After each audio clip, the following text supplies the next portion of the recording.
ఈ సంవత్సరము ఉగాది పండగకు పరాభనామ సంవత్సరము. పరాభవ అని పేరుంది ఉగాదికి. పరాభవ అంటే చాలా మంది ఏమనుకుంటారంటే అవమానము, అపజయము అనుకుంటారు. పరాభవం అంటే అపజయమే, కానీ ఏమిటికి అపజయము?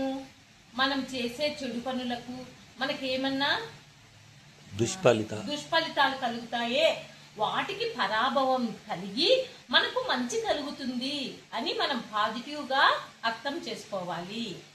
ఇంకా దీనికి ఏమన్నా అర్థం ఉందా అండి?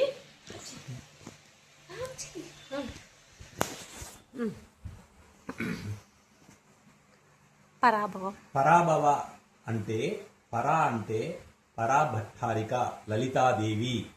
భవ అంటే సాక్షాత్తు భవుడు అంటే పరమశివుడు.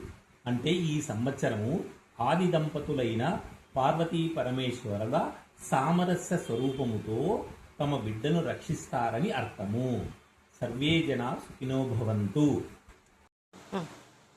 ఈ సంవత్సరము ఉగాదికి ఏం పేరు ఉంది?